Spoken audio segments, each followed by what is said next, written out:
आज दिल्ली प्रदेश ऑफिस भाजपा में बुद्धिजीवी प्रकोष्ठ की 14 जिलों की बैठक जो सफलतापूर्वक हुई। इस मौके पर दिल्ली प्रदेश अध्यक्ष आदेश गुप्ता भी पहुंचे और उनका फूल मालाओं से स्वागत किया गया।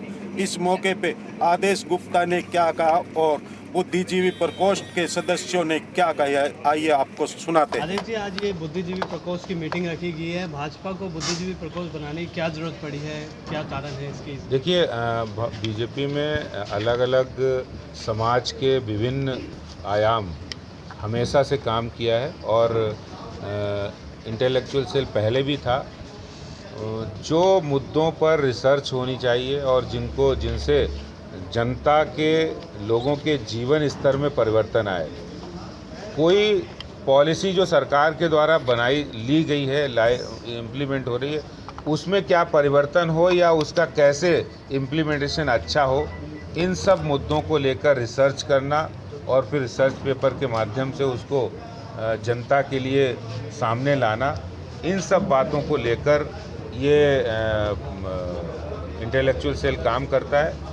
और बहुत से मुद्दों पर जनता को जागरूक करना भी, आखिर सरकार का क्या काम है, सरकार कैसे काम करना चाहिए, किन मुद्दों को लेकर दिल्ली सरकार ने जो वादे किए थे, यमुना सफाई अभियान हो या पोल्यूशन हो या फिर दिल्ली के अंदर पानी की समस्या हो, बिजली के बढ़े हुए बिल हों, तो इन सब मुद्दों की असलियत और हकीकत लोगों के सामने लाना यह इंटेलेक्चुअल सेल। एमसीडी 14 ज़िले हमारे जितने भी हमने 14 लोग सिलेक्ट करे हैं, इसका प्रोसीजर बहुत ही हमने प्रॉपर सीवी मंगाए हैं। हमारे पास अच्छी से अच्छी एमएनसी से लेकर हमारे पास आप लगाइए लॉयर्स गिल्ड से लेके हमारे पास सीएज हैं, एमबीएज हैं। और हमने इस बारी ऐड क्या करा है कि हम एक कल्चरल सनातन धर्म को बिलीव करने वाली पार्टी है, तो हमने योगाचार्य भी और शास्त्र के ज्ञानियों को भी हमने बुद्धिजीवी में कनेक्ट करके इस बारी अपनी पार्टी में हमने जगह दी है। जरूरत क्यों पड़ी है भाजपा?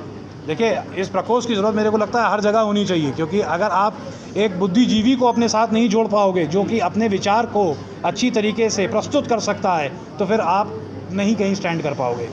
तो बुद्धिजीवियों के साथ रहना, जिसके पास सोचने समझने की क्षमता हो, वही अच्छी सरकार चुन सकता है। इसीलिए इस सेल का गठन किया गया है ताकि हम एक साथ ये सारी शक्तियों को जोड़ सकें, जो सोच सकें, समझ सकें कि आने वाली सरकार किसकी होगी और किस तरह से हमारी भारतीय जनता को समर्थन और साथ में विकास मिलेगा। सभी जिलों से लोग आए और हमारे कार्यकर्ता, बड़ा जोश इनके अंदर देखने को मिला। जैसे आपने भी देखा होगा, सब कुछ करने की एक क्षमता, और हमारे यहाँ पर जितने लोग आए वो एक एक व्यक्ति के रूप में एक एक संस्था थी और इनका अपना बहुत बड़ा काम है, बहुत बड़ा रिकॉग्नाइजेशन है।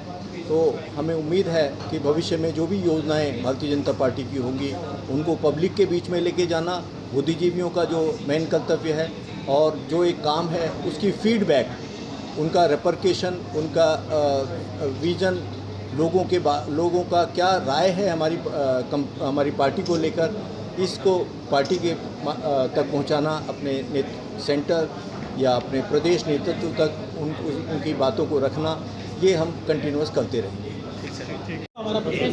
हाँ जी, आप शुरू करें। हाँ, बंसल जी। दिल्ली भारतीय जनता पार्टी प्रदेश में आज बुद्धिजीवी प्रकोष्ठ की पहली बहुत बड़ी बैठक हुई। हमने 14 के 14 ज़िला में संयोजक बनाए हैं, सह संयोजक बनाए हैं। इस प्रकोष्ठ का बहुत ही ज़रूरी दायित्व है और जैसे इतनी जल्दी में पूरी दिल्ली की टीम का गठन करना और पहली बड़ी बैठक का आयोजन करना अपने आप में चैलेंज था, जो हमने पूरा किया। और ये सारे अपने अपने क्षेत्र के वो महारथी हैं जो समस्याओं की पकड़ रखते हैं, विभिन्न दृष्टिकोण रखते हैं और भारत सरकार तक अपनी समस्याएं पहुंचा सकते हैं।